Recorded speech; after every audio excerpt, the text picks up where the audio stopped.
Ернұр 35 жасқа келгенде өзін әлі де өмірдің ортасында емес, әлі басталу алдында тұрмын деп ойлайтын.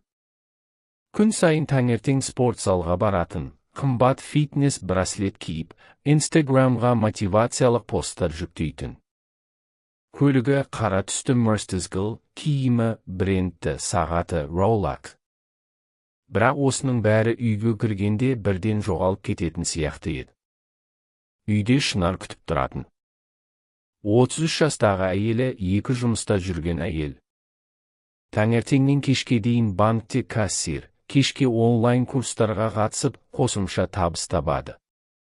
3 баланы жалғыз өзі тәрбиелеуге тырысады. Үлкен ұл 10 жастағы әлі, ортаншы қыз, 8 жастағы Аружан, кішкентайы 5 жастағы Нұрәлі. Ернұр келгенде балалар әдетте қуанып жүгіретін.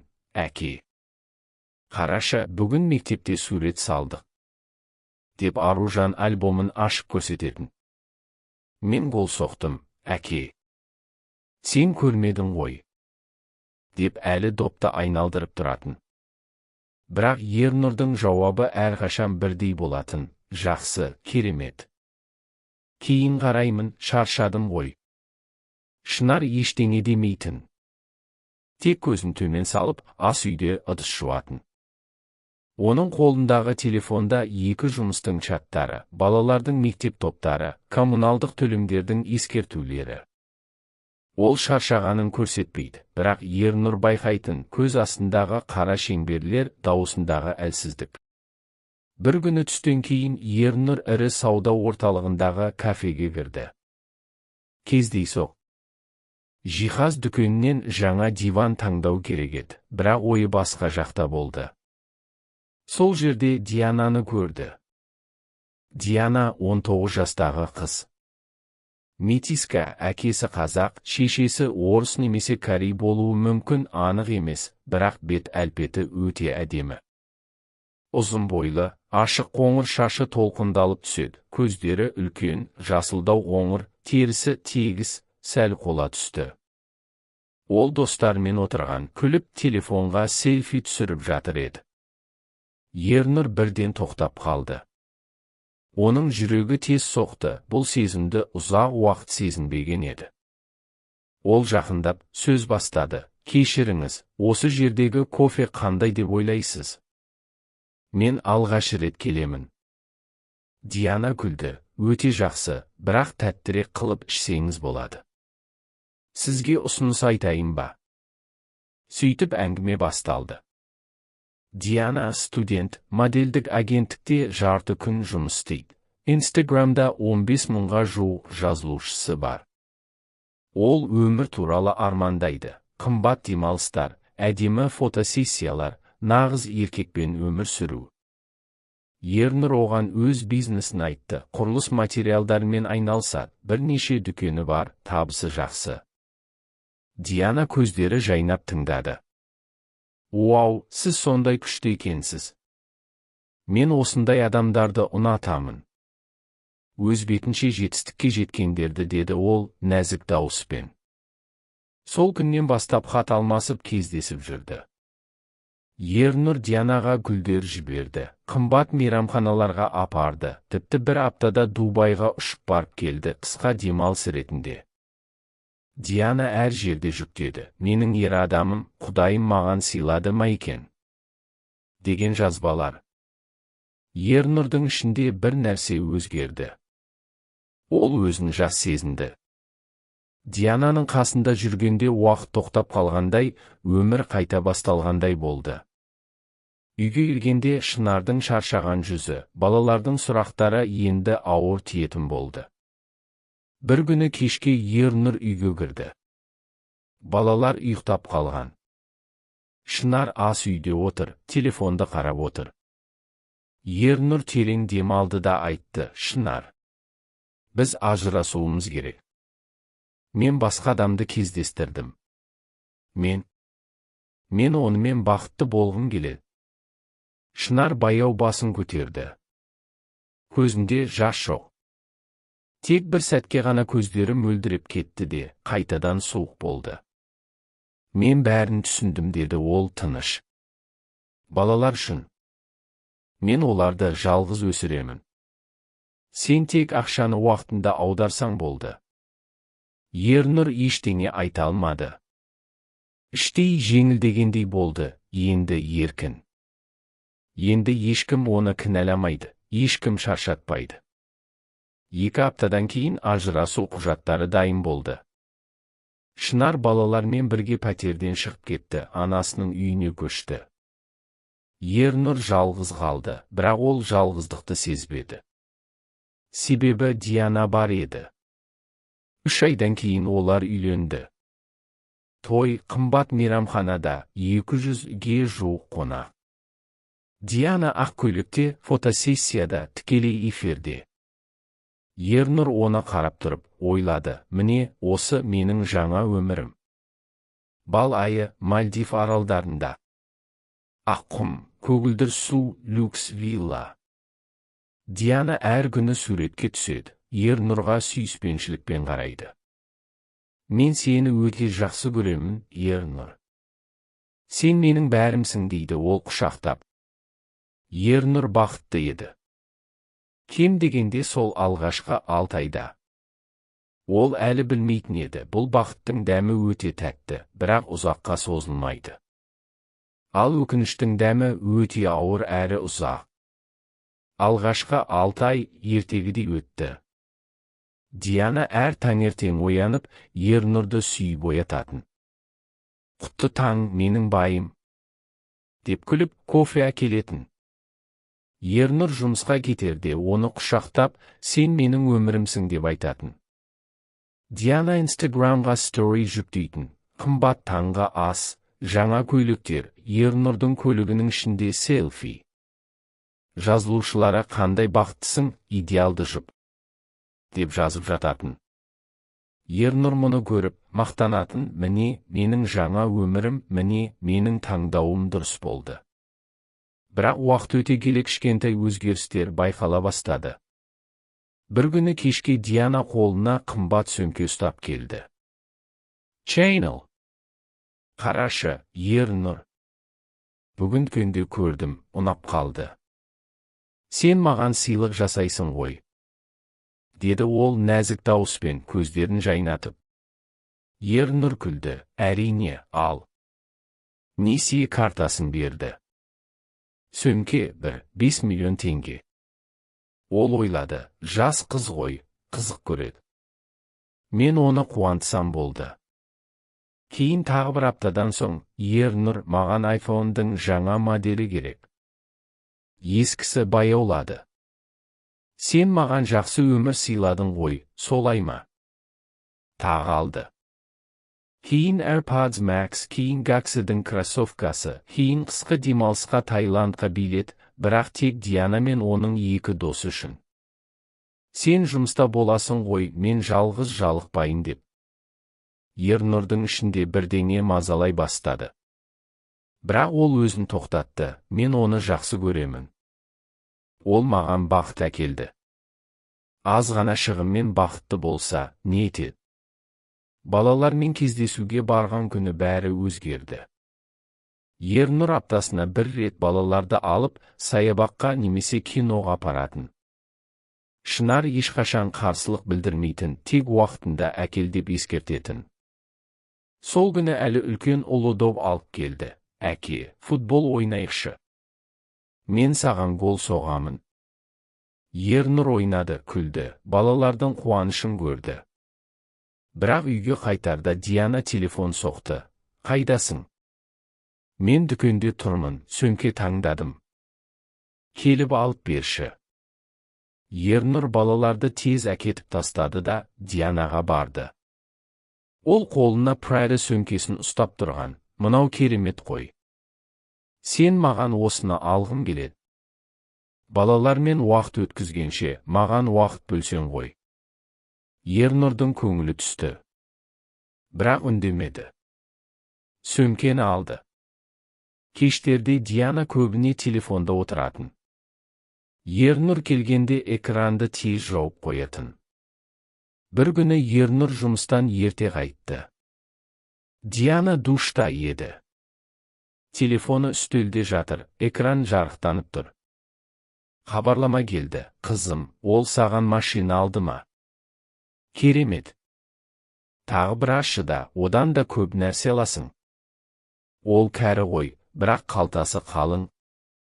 Кейін біз бірге кетеміз. Жас жігіт тауып аламыз жазған. Диананың ең жақын досы сияқты, бірақ никнеймі. Ернұрдың қолы қалтырап кетті. Ол хабарламаларды ашып оқыды. Соңғы аптадағы чаттар, ол маған тағы 500 мың аударды. Шопингке мен оны жақсы көремін деп айтамын. Сен ғой жақында оған балалар туралы айттым, ренжіді. Оларды ұмытсын, біздің өміріміз маңыздырақ. Ернұр телефонды қоя салды. Жүрегі тас болып қатты. Бірақ Диана душтан шықты, әдемі күліп, құтты кеш, сүйіктім. Не болды, жүзің неге солғын? Ернұр, ештеңе. Шаршадым. Ол өзін алдады. Мүмкін досы әзілдеген шығар. Диана маған шынымен ғашық қой. Ол әлі жас, түсінбейді. Мен оны өзгерте аламын. Бірақ шындық бетпе-бет келді. Бизнесі де нашарлай бастады. Ернұрдың ойы бөлініп, кездесулерді өткізіп жіберетін, келісім шарттарды кешіктіретін. Серіктестері, Ернұр, не болды саған? Бұрынғыдай емесің. Ол күлетін, отбасылық мәселелер. Бір күні Диана айтты, Ернұр, маған пәтер керек. Біздің досымыздың пәтері бар, сондай қалаймын. Сен маған сатып аласың ғой. Мен саған риза боламын. Өте риза. Ернұр үнсіз қалды. Несие алуды ойлады. Бірақ ішінде бір нәрсе сынды. Ол түнде ұйықтай алмады. Балалардың суреттерін қарады, ескі альбомдағы Шынар мен балалармен бірге түскен суреттер. Шынардың күлкісі, балалардың қуанышы. Сол кездегі өмір қазір алыс ертегі сияқты көрінді. Келесі аптада Диана тағы талап етті, мен Instagram'да luxury life жүргізгім келеді. Сен маған контент үшін ақша беріп тұрсаң ғой. Мен саған әдемі болып жүремін, сен мақтанасың. Ернұрдың дауысы қатты шықты. Диана, мен саған бәрін бердім. Маған да бірдеңе керек қой. Мен шаршадым. Диана күлді. Әй, не деп тұрсың? Сен еркексің ғой, маған қамқор болуың керек. Немесе, мен кетемін бе? Бұл сөз Ернұрды тоқтатты. Ол қорқып қалды. Жалғыз қалудан қорықты. Сол түні ол диванда отырып телефондағы ескі хабарламаларды қарады. Шынардың бұрынғы үйге ерте келші, балалар сағынды деген сөздері. Ол жауап бермеген күндерді есіне алды. Көзіне жас келді. Бірақ әлі де мойындамады. Мен қателеспегенмін. Диана өзгереді. Мен оны жақсы көремін. Шындықты мойындауға әлі ерте еді. Бетперде әлі толық түспеген. Бірақ ол баяу сырғып түсіп жатқан. 1 жылдан астам уақыт өтті. Ернұрдың өмірі енді бұрынғыдай емес еді. Жаңа пәтер әлі тұрған, бірақ іші бос. Диана кеткеннен кейін ол бірден толтырылмаған сөрелер, қабырғадағы жалғыз фотосуреттер, дивандағы жалғыз жастық қалды. Қымбат жиһаздар, люкс техника бәрі бар, бірақ жылылық жоқ. Диана кеткен күні ол ештеңе айтпаған. Тек түнде хабарлама келді. Ернұр, мен кетем. Сен маған жетпедің. Мен өз өмірімді іздеуге тиіспін. Машина мен пәтерді қалдыр, қалғанын өзің шеш. Ол жауап жазбаған. Жазатын сөз таппады. Келесі күні Диананың заттары жоқ болып шықты, сөмкелер, киімдер, тіпті оның сүйікті хош иісі де. Тек бір жерде қалған кішкентай сырға, ол оны көргенде қолын алып, ұзақ қарап тұрды да, қоқыс жәшігіне лақтырды. Бизнесі құлдырады. Несие бойынша төлемдер жиналып қалды. Серіктестері кетті, клиенттер азайды. Ернұрдың ойы бөлініп, кездесулерде ұйықтап қалып жататын. Бір күні кеңседе отырып, телефондағы ескі суретті ашты. Шынар мен балалармен бірге теңіз жағасында түскен сурет. Сол кезде Шынардың күлкісі қандай жылы еді. Ернұрдың көзіне жас келді. Ол бірінші рет өз қателігін мойындады, бірақ әлі кеш болатын. Балалармен кездесу сирек болды. Аптасына бір рет, кейде 2 аптада бір. Шынар енді бұрынғыдай емес, көздері суық, сөздері қысқа.